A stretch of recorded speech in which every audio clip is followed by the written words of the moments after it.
La sortie officielle de l'Union des fédéralistes Congo, IFECO, aux côtés de l'autorité morale Mbuta Joseph Sitantsoni Zeno, Nemvungudila et Mbuta Congo Mabilama revêt une dimension historique symbolique particulière. Cette cérémonie organisée dans les lieux sacrés Mfumu Kimbangu et les génitaires au quartier D de Kimpese, territoire Songololo, province du Congo central, s'inscrit dans une démarche de reconnexion avec les racines spirituelles et historiques du peuple Congo.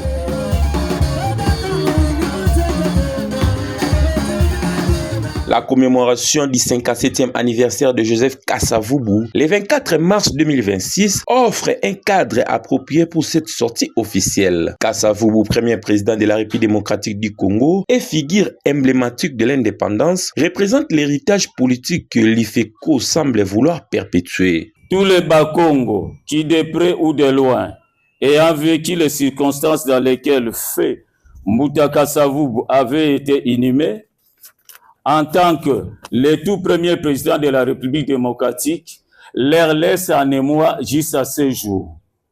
Ces circonstances n'étaient pas dignes de leur nom relativement au statut social de l'ancien et le tout premier président de la République démocratique du Congo. Et ceci depuis que le monde est monde.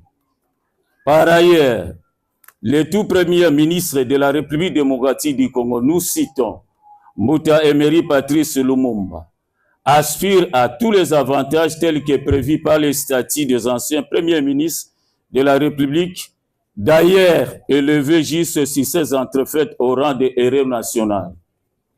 Le chef d'État du territoire de Songolo vit ces injustices criantes relevées dans les traitements réservés à l'un de leurs ancêtres, monte nonobstant au créneau en décriant éventuellement ces actes de l'irreconnaissance dont les conséquences aujourd'hui pèsent lourdement sur la gestion socio-économique et voire même politique de notre pays, la République démocratique du Congo.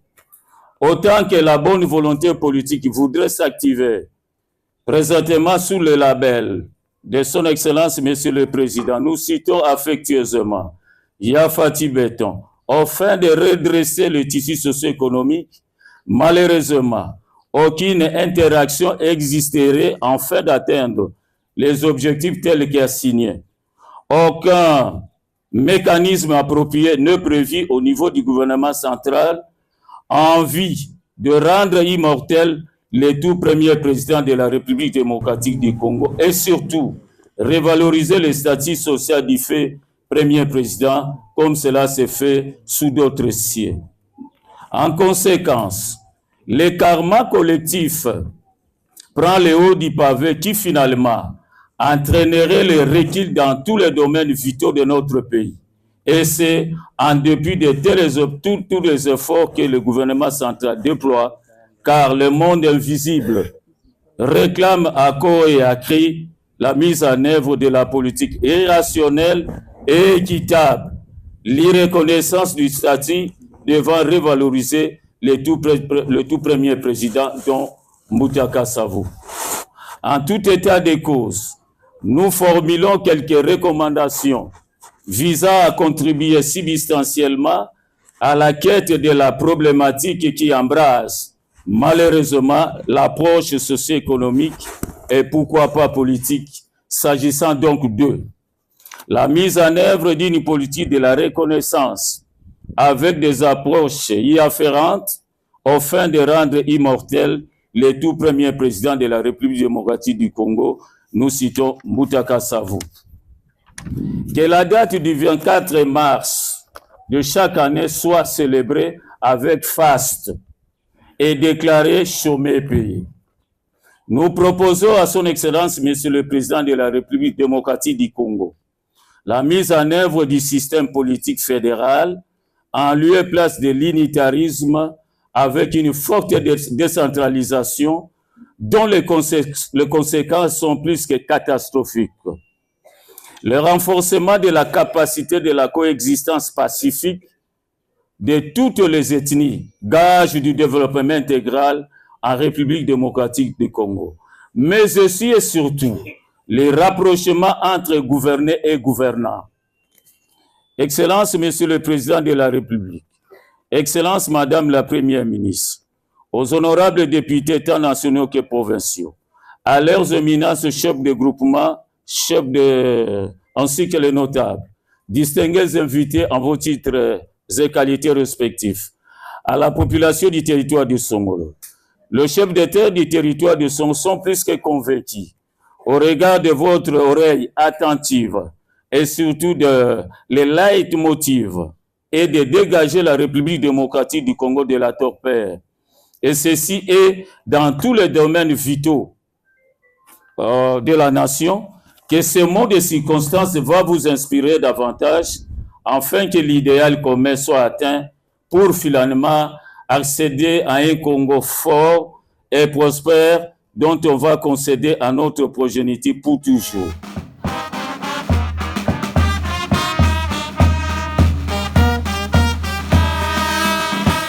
L'intervention de Fumulu Sansoulouan Congo, qui a rappelé avec justesse l'historique et les rôles pionniers de Mbuta Joseph Kasavubu dans les combats pour le fédéralisme et l'émancipation du peuple Congo.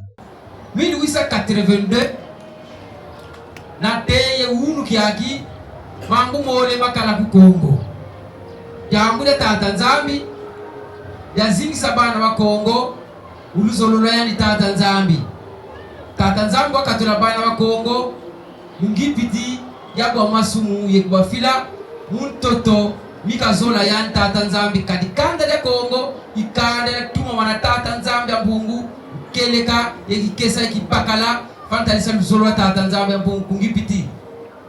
Bila kyoko, la andila mambote momo tata Nzambi ya mbungu wabaka nzengolo, katula bana wa Congo, kanda de bena Congo, kungipiti yekubanata, Toto miaka sila nsilu kwa bisi Congo.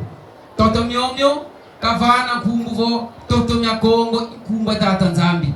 Bantu bena kala munsi yoyo sibanata kumbu ya tata Nzambi, tumba ya tata Nzambi Congo. Minti bibulu luzolo lusanzu mpungu sibanata kumbu ya tata Nzambi nkivo luzolo la tata Nzambi ya mpungu ku ngipiti tatuma wanalona mkesa ke kyonsono yeki bakala la de la ngipiti bwidu masumu na no bwisa ngipiti masumu inta ntumyo tubokila ngavo kadi za mpemba kilomo kembo tunafuti kwa foti kunima dabura kitu futi kunima vana bila synthèse muzaya bidanki bantu bo bakoma vondula ngakaka bakoma moni na ngapasi tufuti yindula lumbu ya umki aki tufuendi bila ya yindu yindula lumbu ya umki aki jambu Kasavubu mekatu yibidi lumbu kya endu na fuidiko meti yindula ka lumbu jambu Kasavubu kaka mewafa kumfata katu ku yindula ko yindula nga mono kibehindi jambu kaka me kanwana mvita yanwana mbuta Kasavubu kilongo kembo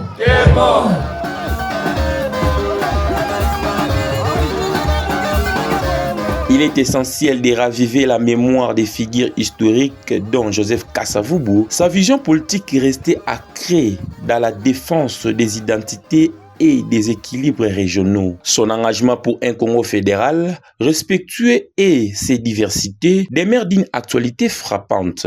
Avant l'arrivée des Européens, le Congo n'était pas vide, il n'était pas sans loi et n'était pas sans roi. Il existait de grands royaumes africains puissants et organisés.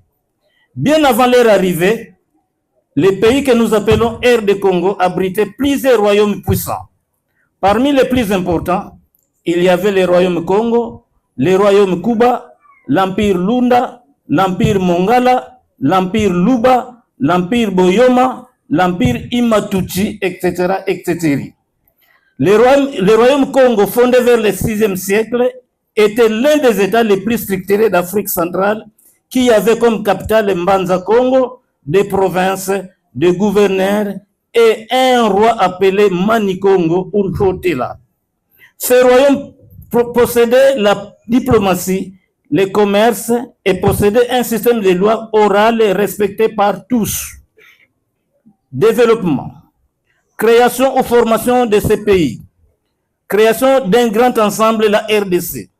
En 1885, à la conférence de Berlin, les colons belges sont venus former ou créer ce pays de la RDC de force, sans conscience, volonté, choix et consentement de toutes les communautés d'Afrique centrale. Le mariage forcé de ces grands ensembles fut formé de la manière suivante.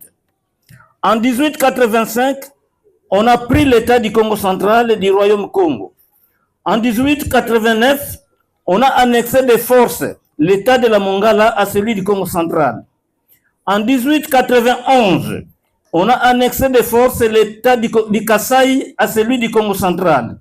En 1894, on a annexé de force l'État de Kivu à celui du Congo central. En 1895, on a annexé de force l'État de Katanga à celui du Congo central. En 1897, on a annexé de force l'État de Boyoma à celui du Congo central. Notez bien, toutes ces communautés firent des royaumes Congo, royaume Bakuba, empire Lunda, empire Luba, empire Mongali, empire Boyoma. Toutes ces communautés vivaient en bonne et due forme avant la formation forcée de ces grands ensembles qui est la RDC. Bien qu'il y ait eu des coopérations bilatérales entre États, cela n'empêcha ni l'émergence des États, ni aux autochtones, c'est-à-dire les premiers occupants, de jouir aux richesses, entreprises, sociétés, industries de leurs États. La gestion des postes administratifs, politiques et socio-économiques, même la culture de chaque État était respectée. Ils eurent à bien garder leur terre, leur langue, leur comportement, leur génie et leurs ancêtres, tout comme l'amour fraternel. Massacre. En 1482, première arrivée des missionnaires, entre parenthèses, prêtres catholiques et autres, en coopération gagnant-gagnant avec le royaume Congo. En lieu et place de cette coopération, ils se sont donnés à saboter la culture Congo. Par leur ruse, en 1665, Nevitankanga se leva pour dénoncer les injustices commises contre la communauté Congo. Furieux de ça, les prêtres catholiques mena une guerre contre la dite communauté, tout en ciblant les leaders tels que Nevitankanga, Nelubeladio, Yamafuta et sa suite. Une guerre qui dura 3 mois jusqu'à éliminer les leaders et détruire la capitale politique Mbanza Congo et économique Luanda. La bataille de Mbouila. Dans cette bataille, Nevitankanga fut décapité et ils eurent fait circuler sa tête sur toute l'étendue du royaume Congo afin de faire peur à quiconque qui oserait faire de nouvelles dénonciations et ou revendications de subir les mêmes sorts. En dépit de la décapitation de Nevitankanga, une prophétesse se leva au nom de Yaya Vitakimpa dans le souci de rebâtir le royaume Congo et consacrer un nouveau roi. Malheureusement, les missionnaires catholiques continuèrent leur sale besogne en arrêtant Yaya Vitakimpa, en tuant tous ses adeptes et la brûlèrent vive aux vies et aussi de tout le monde pour faire peur et taire la communauté Congo comme à l'acte précédent de Nevitankanga. Ainsi, sa mission était inachevée. Soucieuse de la mort de Yaya Vitakimpa, Yaya Mafuta s'est rendu en forêt pour méditer à ces atrocités et les prêtres catholiques la poursuivirent et la fusillèrent. Suite aux injustices répétées, en 1921, le Seigneur a Congo levant Mfumukimbangu afin de continuer la lutte contre les injustices coloniales belges. Les détecteurs, entre parenthèses, les gardiens de la culture occidentale, dénoncèrent les nouveaux clairvoyants de la culture Congo en se référant au discours du roi Léopold II qui interdisait au Bas-Congo de ne plus prendre conscience de la culture Congo. Ces derniers ayant pris conscience de la culture Congo, les colons belges ouvrirent le combat à sa personnalité. Dans ces combats, un grand nombre de collaborateurs, entre parenthèses Ngunza, fut tué, les villages incendiés, suivis de plusieurs massacres, arrestations et condamnations à vie, en les soumettant à une corvée et mourant en prison après 30 ans. Après la mort d'Mfumu Kimbangu, le trio leader de la Bako, Nenze Zanlandu, Mbuta Nkanza Daniel et Mbuta Kasavubu s'éleva afin de continuer la lutte contre les injustices des colons belges. Les événements du 4 janvier 1959 ont fait en sorte que ce pays, la RDC, soit indépendant. Ceci étant, le vrai père de l'indépendance, c'est le trio d'Abako qui est dans les oubliettes. En 1960, la proclamation de l'indépendance de la RDC, dont Joseph Kasavubu fut le premier président de ce pays. Il dirigea ce pays honnêtement, Mukongo, bon gestionnaire, en dépit de multiples rébellions, entre parenthèses, œuvre des colons belges. Le président Kasavubu au pouvoir, les colons belges avaient fait tout pour écarter un clairvoyant et honnête pour remplacer quelqu'un de leur choix, capable de répondre à leurs attentes, qui n'était autre que M. Mobutu Sese Seko. Dès son arrivée au pouvoir, sous le commandement des colons belges, il écarta tous les Bakongo dans les postes politiques, massacra un bon nombre de Bakongo pour intimider les restes, confisqua tous les avoirs des opérateurs économiques Bakongo, détruisa le tissu économique et social du Congo central, car des déracinements du chemin de fer Tchelaboma. Faire disparaître les opérateurs Bakongo en les remplaçant par les leurs avec les slogans Tembe na Bambanda, Mwana Moninga Mawate, Tembe na Tembe. Déviation d'implantation de certaines entreprises, sociétés et industries destinées au Congo central, telles que la compagnie de fabrication de Pajero de Kinzamvouete pour l'Afrique du Sud, la compagnie de fabrication de sardines du Congo central pour Maroc, la raffinerie pétrolière de Mwanda pour l'Italie, réalisation du plan machiavélique de l'amphithéose Mwanda, jusqu'à changer le nom du pays et toutes les appellations ancestrales de la province, ville, cité, fleuve, monnaie, etc., etc. Après la chute du tissu économique du pays, le président Mobutu, président de la Deuxième République, compara la gestion de ses frères à celle des politiciens et opérateurs économiques Bakongo. C'est par là qu'il avait compris que les Bakongo sont des bons gestionnaires et valaient de la peine dans la gestion du pays, et il reprocha ses frères impliqués dans la mauvaise gestion par les slogans Atako Baïbaka, Yiba Moke. Eu égard à ce qui précède, les Bakongo décidèrent de gérer le pays sous la forme fédérale, en lieu et place de l'unitarisme centralisateur et dictatorial, mais le pouvoir en place refusa. Pendant son règne, les Bakongo étaient mis de côté dans des postes clés dans tous les services tels que gouvernorat du Congo central, armée, ministère clé, sécurité, ANR, etc., etc.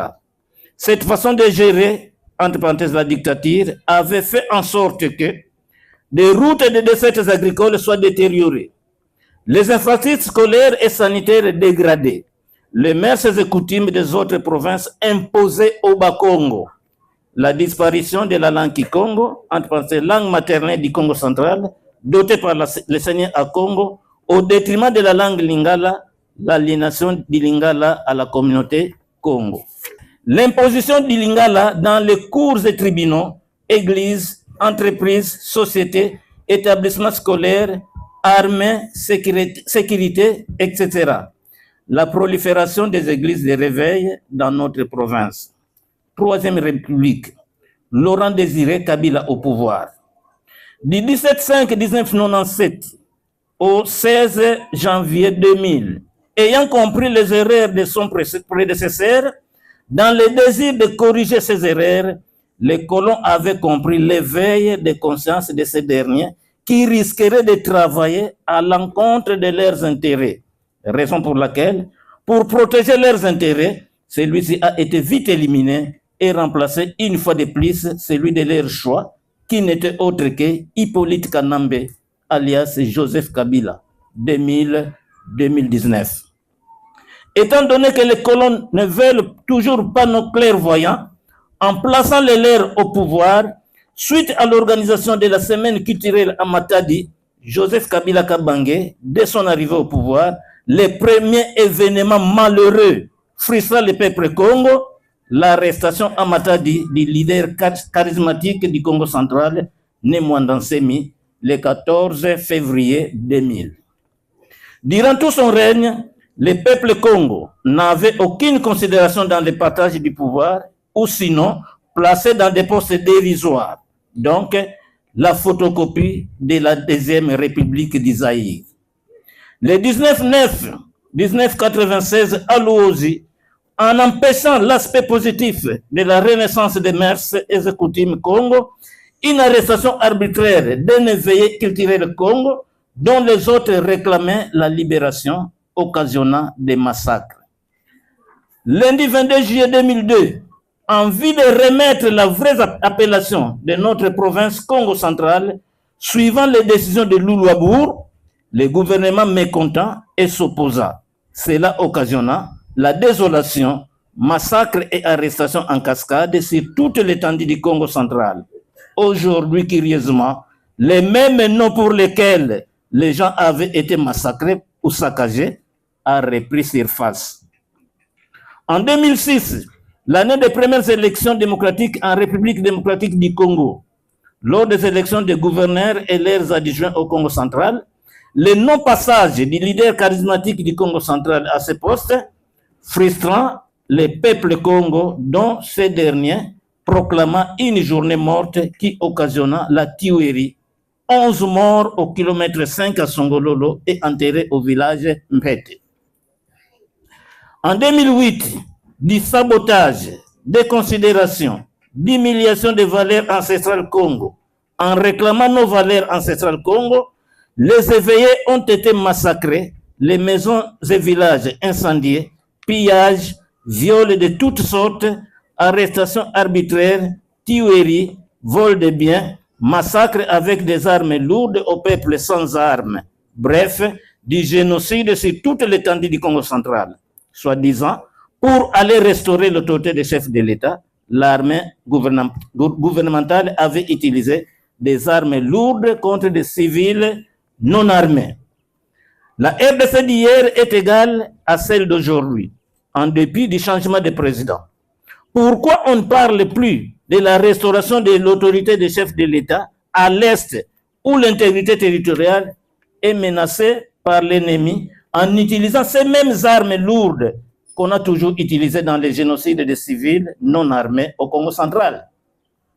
Bien que les effets se soient produits à Luozi, mais l'opération était généralisée de Kassangoulou à Mwanda. Du 24 janvier au 3 juillet 2017, à Kimpese, partant de la crise politique, le leader charismatique du Congo central proposa un dialogue inclusif de 4 communautés. À l'issue du dialogue, les Bakongo ne s'étant pas retrouvés, donc payés en monnaie de singe, ces derniers commençaient à protester par des marches pacifiques comme ce qui se passe sous d'autres cieux. Malheureusement, en lieu et place des résultats escomptés, les Bakongo ont été massacrés. Du 13 juillet au 3 mars 2017, à Kinshasa, l'honorable Mwandansemi, élu du Congo central à la nationale, étant saisi de tout, en sa qualité de député, voulant réclamer ces actes de massacre odieux de barbarisme, le gouvernement, en réaction, avait procédé à encercler son domicile pendant 3 semaines en lui privant l'eau et l'électricité. S'en est suivi du carnage et son arrestation directe et déférée à Makala, donc en prison, avec toutes ses immunités parlementaires. Le 7 août 2017, Mwandansemi ayant compris que la RDC est infiltrée, ordonnant à la population congolaise éveillée de faire partir Hippolyte Kanambe, alias Joseph Kabila, et tous les Rwandais de la RDC, dit-on, le Congo aux Congolais et les Rwandais aux Rwandais. Par contre, le gouvernement a massacré seulement les Bakongo parce que l'idée était venue des Mukongo. Cette opération a été exécutée sur toute l'étendue du Congo central aux éveillés Bakongo. Finalement, le gouvernement vient de confirmer sur l'origine rwandaise de Joseph Kabila. Donc, Nemwanda Nsemi avait raison. Le 24 mars 2020, du régime actuel à Kinshasa, vu le fléau du Covid-19, les mages Bakongo ont reçu un message à Félix Kadiampa d'Ibidamene Tungwa, signifiant bâtir une Afrique nouvelle. Une chanson qui a été donnée aux éveillés de la chanter dans des lieux sacrés. Le malentendu politique a poussé une fois de plus le gouvernement à massacrer les Bakongo. Le 24 avril 2020 à Songololo, toujours dans le souci d'éradiquer les 10 fléaux Covid-19, les éveillés Bakongo se sont mis en méditation dans une maison. Malheureusement, le gouvernement est allé les tuer, couper des têtes, bras, soit un total de 17 morts, sans compter ceux qui sont allés mourir en brousse et plusieurs blessés graves. Le 27 avril 2020, à Kinshasa, au Palais Royal, résidence du député Honoré Nemwanda Nsemi, le leader charismatique du Congo central, par la suite de ces événements malheureux précédents, pour en mettre fin à cette date, le leader charismatique Congo Nemwanda Nsemi a été arrêté en lui subissant coups et blessures sur la tête, chemise déboutonnée et une centaine de morts, entre parenthèses carnage, avant son arrestation. Ces derniers étaient déférés au CNPP sans un diagnostic approprié. Tout ceci, c'est pour réduire les leaders charismatiques à sa plus simple expression.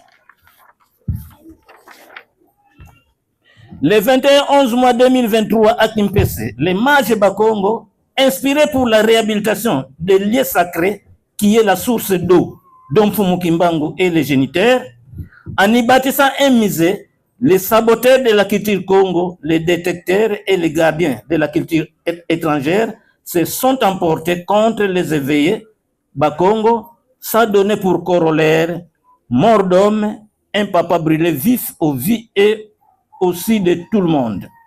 Plus de 17 blessés graves, perte de bêtes, véhicules incendiés. Ces actes se produisaient aux vies et aussi des autorités tant civiles que militaires des territoires de Songololo, à savoir M. l'administrateur du territoire de Songololo, Évariste Kazadi Mouteba, colonel Munkonda de la PNC, l'auditeur des parquets militaires de Kimpese, l'ANER Kimpese, le notable Simbi Valuka Dominique, la liste n'est pas exhaustive, à qui nous avions remis quelques assaillants attrapés avec des armes blanches en main. Malheureusement, ces derniers ont été relâchés impunément. Manque de considération. Les dates historiques des leaders des provinces autres que le Congo central sont respectées et célébrées avec faste. Par contre, celles du Congo central sont soit non prises en compte, et si elles sont prises en compte, elles sont toujours soldées par une répression politique, telle que le 4 janvier 2026, les éveillés Bakongo ont été massacrés à Kinshasa, entre parenthèses, Gilles Sainte-Thérèse. Quelques dates non prises en compte. Le 24 mars, la mort du premier président Feka Savubu. Le 28 avril, la mort de Mbutanze Zanlando.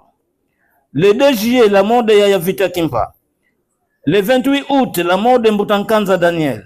Le 12 octobre, la mort de Mfumu Kimbangu. Le 18 octobre, la mort de Nemwanda Nsemi. Le 22 octobre, la mort de Mbuta Mbumba. Le 27 octobre, la mort de Mbuta Matai Mwanda. Le 29 octobre, la mort de Nevi Tankanga. Tous les non-originaires trouvent d'emploi et s'enrichissent facilement au Congo central. Mais les premiers occupants, entre parenthèses autochtones, n'en profitent pas. Et d'ailleurs, une force politique qui est opérée dans toutes les sociétés, entreprises, industries, justice, sécurité et politique du Congo central, d'engager au poste clé les personnels qui ne sont pas des Bakongo en leur donnant le nom de Bakongo pour flouer l'opinion comme si les Bakongo trouvent d'emploi dans tous ces services. Notre langue vient d'être réprimée dans des cours et tribunaux, établissements scolaires, les églises, médias, des rues, marchés, dans nos villages. Tous les tradis praticiens traitant un malade succombé fait des problèmes aux institutions sanitaires modernes, voire même auprès de la justice congolaise, comme si dans les institutions sanitaires modernes, les gens ne meurent pas. Est-ce que le gouvernement peut nous expliquer le pourquoi? Quand un problème est à l'Est, comme remède, négociation. Plutôt qu'à l'Est où il faut massacrer avec des armes lourdes sans pitié.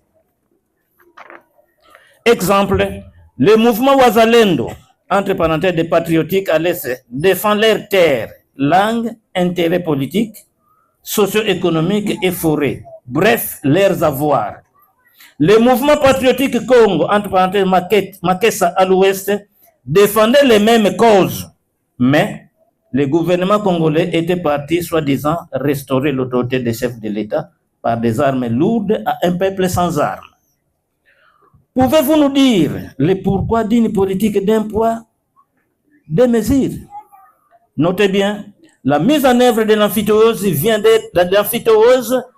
d'être réalisée par les régimes actuels, ou soit par le gouvernement actuel.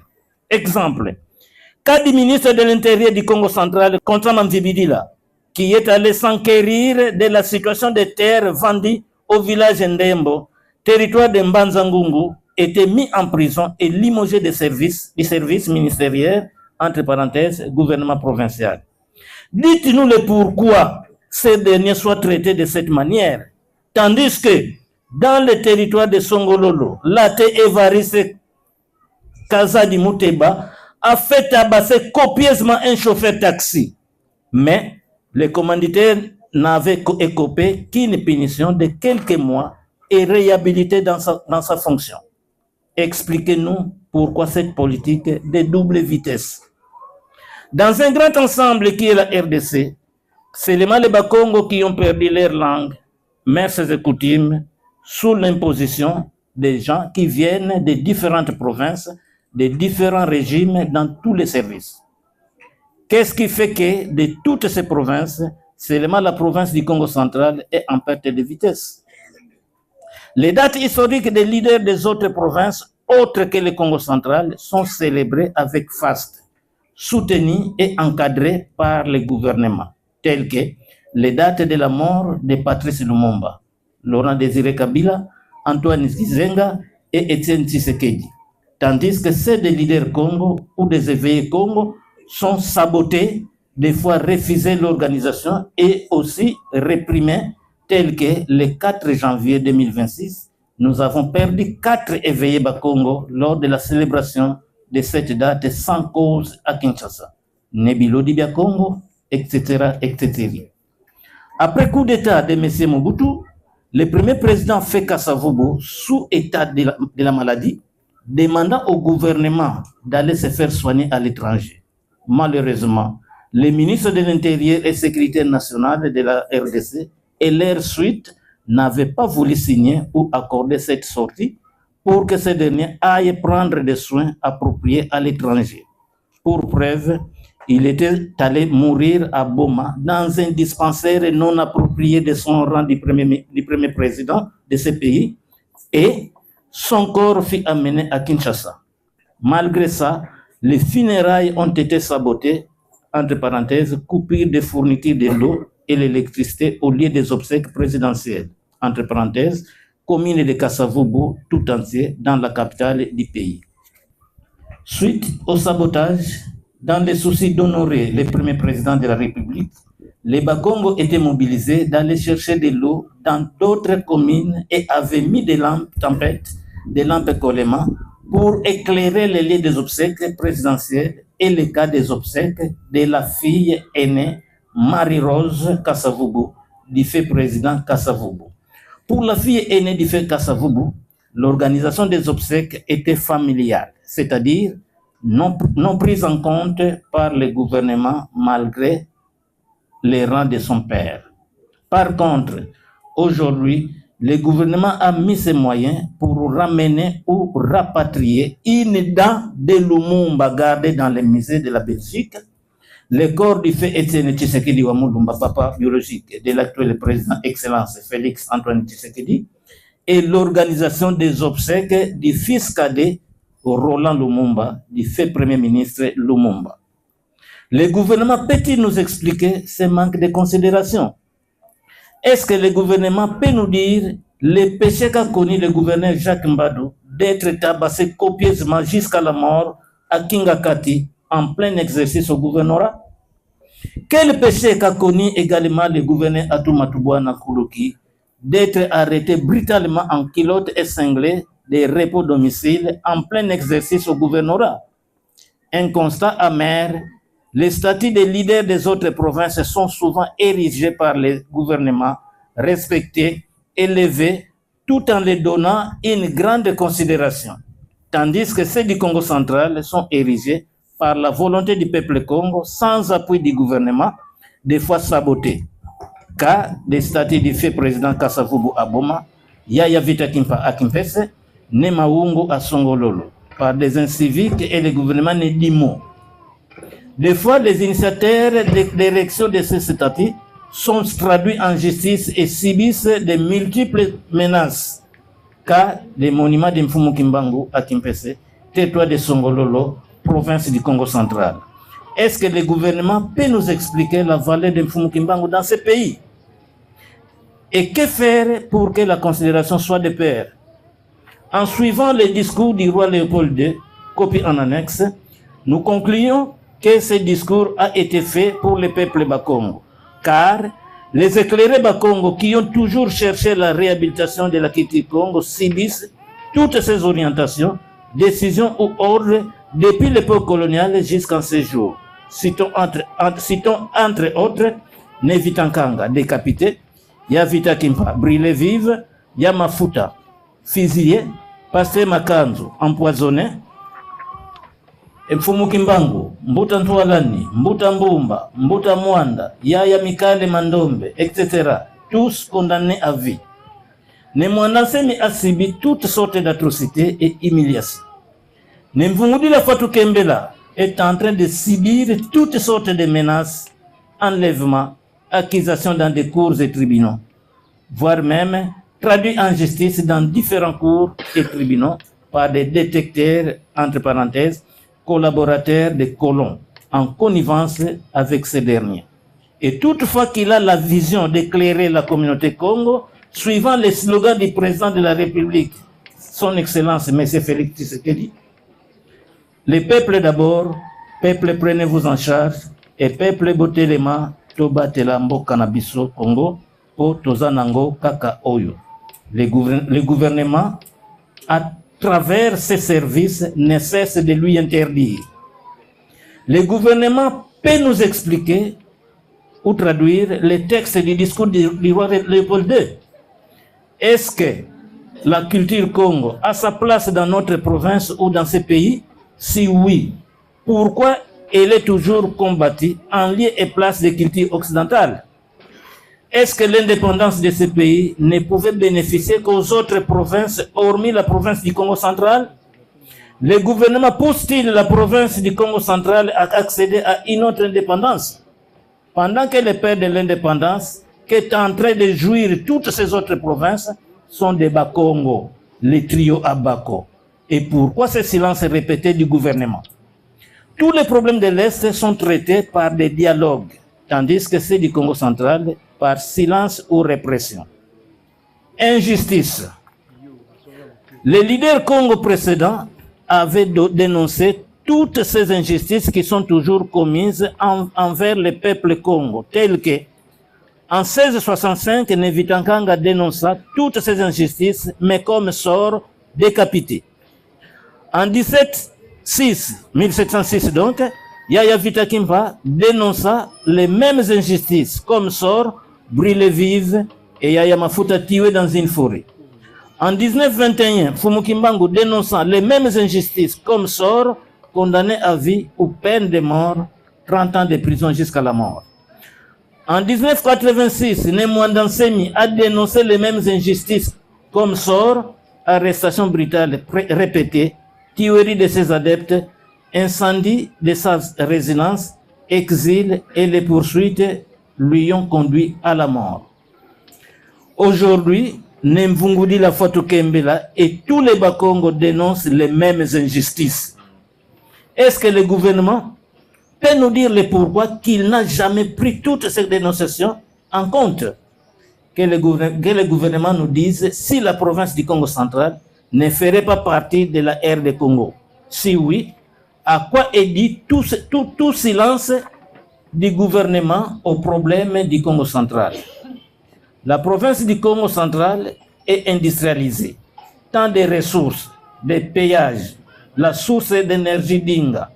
Mais les premiers occupants ou autochtones croupissent dans la misère atroce, n'ont pas de postes clés dans ces industries, entreprises, sociétés, établissements administratifs, contrairement aux autres provinces où les postes clés sont attitrés aux premiers occupants.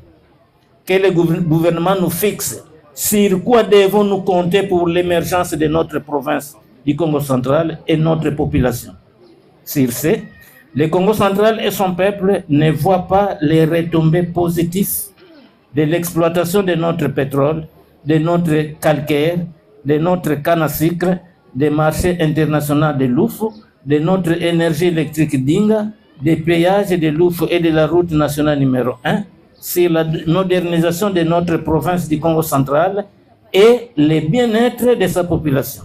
En plus, nous demandons qu'on puisse corriger ces injustices envers les Bakongo en tout et pour tout. Selon la loi congolaise, un voleur qui revend ce qu'il a volé à un client, celui-ci est dit receleur. Maintenant là, qu'est-ce qui fait qu'un membre d'une quelconque famille X qui vend la portion de terre à une personne Y sans consentement des chefs de famille ou des membres de famille, le gouvernement congolais livre et consigne aisément ces documents de vente, documents cadastraux, de concession, etc. Et la justice n'a jamais condamné de tels actes. C'est devenu monnaie courante. Or, dans la culture Congo, la terre ne se vend pas. Dans tout ça, la communauté Congo se demande le pourquoi de ce silence judiciaire.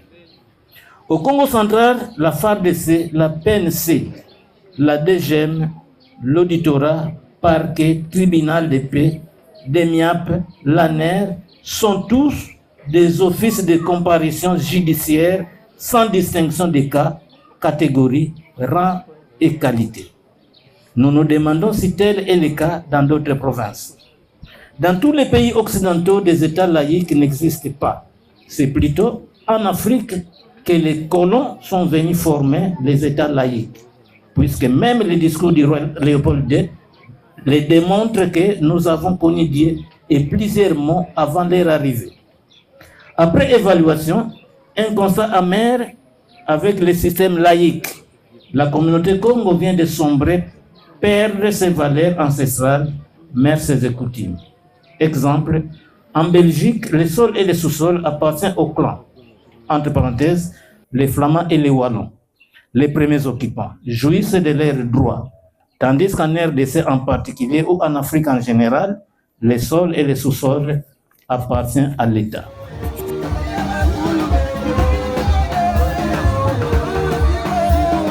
En 1964, dans un contexte de crise politique et de sécession, le président Kasavubu a rassemblé les principaux acteurs politiques à Lualaba. Son objectif était de rétablir une forme de fédéralisme capable de préserver l'intégrité du Congo tout en reconnaissant ses diversités territoriales et culturelles. Cette initiative, bien qu'elle restée inaboutie, demeure un jalon important dans l'histoire des idées politiques au Congo.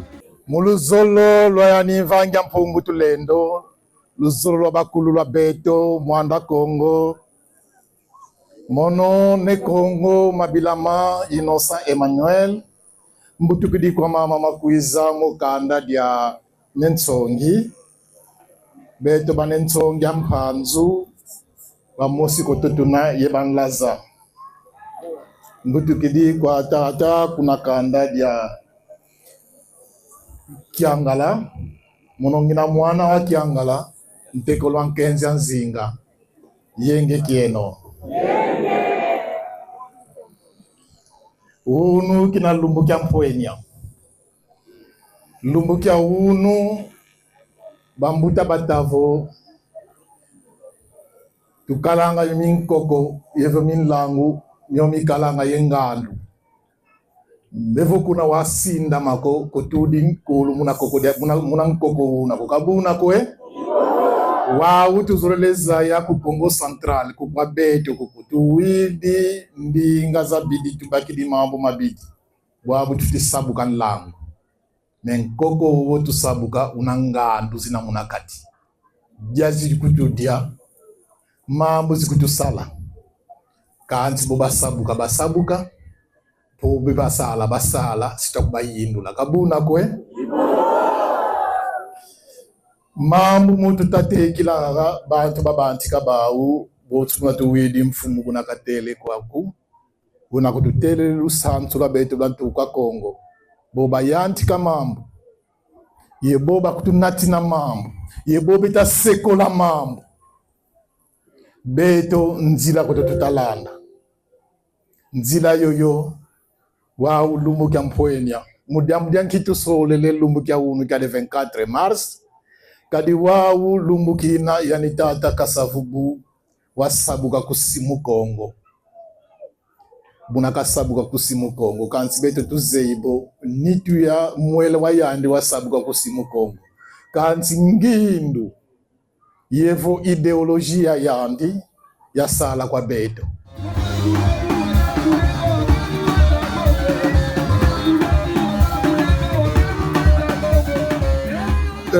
Vous savez, nous en politique, on dit toujours que celui qui contrôle votre père, c'est celui-là qui gagne. La peur qu'ils ont semée dans les têtes des Congolais, que le fédéralisme est assimilé à la balkanisation, mais ceux qui ont créé cette diversion, c'est eux qui gagnent sur les Congos. Mais pour nous, les Congolais, qui ne voulons pas chercher exactement qu'est-ce qui se cache derrière cette peur, qu'est-ce qui se cache derrière ce discours-là, c'est nous qui perdons le temps. Et c'est nous qui perdons aussi en tout. Le fédéralisme n'a jamais été une balkanisation puisque nous avons autant de pays à travers le monde qui appliquent ce fédéralisme où il n'y a jamais eu la balkanisation. D'ailleurs, la balkanisation est arrivée, c'est par une imposition occidentale. Aujourd'hui, le Soudan était un pays fédéral, mais l'Occident a imposé une guerre injuste et qui a balkanisé les pays. Le Congo, dans l'unitarisme, le Congo ne se retrouve pas. Puisque pour que nous soyons une nation, il faut qu'il y ait une cohésion interne. Et pour que nous soyons une cohésion interne, c'est-à-dire que nous devons avoir les mêmes attitudes, nous devons avoir les mêmes habitudes et nous devons avoir la même pensée. Mais souvent, c'est vous qui sont des journalistes, et souvent vous entendez que biso bato ya bandu nutelobi honorable Kingandi ata yibi azamona na biso tosoko soutenir. C'est ça exactement. Donc cela veut dire que nous avons toujours ce géosentiment en nous. Personne ne peut nier qu'au Congo que le géosentiment existe. Le géosentiment existe, bel et bien. Et c'est ce qui nous anime. Et c'est ce qui nous crée les problèmes, et c'est ce qui crée notre désunion. Et c'est ce qui provoque notre manque de cohésion. Parce que la cohésion nationale, ce n'est qu'un jeu où on parle en politique, mais qui ne se réalise pas. Mais pour qu'il y ait une cohésion interne, nous devons être un État fédéral, réuni autour des intérêts. Vous voyez l'Union européenne, l'Allemagne a fait la guerre à la France, l'Angleterre a fait la guerre à l'Allemagne, mais pour besoin énergétique, autour d'un projet, autour d'une vision. Aujourd'hui, la France, quelle que soit la haine qu'elle a devant l'Allemagne, quelle que soit la haine que l'Angleterre a devant l'Allemagne, mais ils se mettent ensemble, ils ont créé ce qu'on appelle l'Union européenne. Mais pourquoi si les autres le font? Nous parlons aussi leur langue. Nous avons étudié dans leurs écoles. Qu'est-ce qui manque que nous, qu'on ait plus que la même intelligence, qu'on ait plus que la même sagesse, pour que nous puissions tous nous mettre ensemble autour d'un projet. Et nous devons définir ces projets. Cet événement illustre la recherche précoce d'un équilibre institutionnel entre unité nationale et autonomie régionale. Une thématique qui reste d'une brillante actualité. Kasavubu a été le premier président de ce pays. Kasavubu a donné l'indépendance à ce pays qu'on appelle la République démocratique du Congo. Kasavubu a doté ce pays de ce qu'on appelle la première constitution. Et ce monsieur ne peut pas disparaître dans nos valises, il ne peut pas disparaître dans nos mémoires, il ne peut pas disparaître autour de nos intérêts. Kasavubu doit toujours être associé à nos intérêts, il doit toujours être présent dans nos mémoires, il doit toujours être présent dans ce Congo, parce que Kasavubu l'a créé. Et c'est ce que vous devrez retenir, que chaque 24 mars, Kasavubu doit être célébré. Au même titre qu'on célèbre les Lumumba, les musées, ainsi de suite. Kasavubu doit être célébré. Kasavubu, c'est le premier président de ce pays. Il a porté ce pays. Il a pris les risques pour ce pays. Il a souffert pour ce pays. Dans son physique, dans son mental, Kasavubu en a souffert. Il était le président de ce pays et il a droit et il le mérite, il a tout notre mérite pour qu'il soit reconnu comme étant un héros national. L'appel lancé par l'IFECO pour réveiller l'aîné Congo résonne comme un rappel à l'unité, à la prise de conscience et à la valorisation de l'héritage culturel et politique.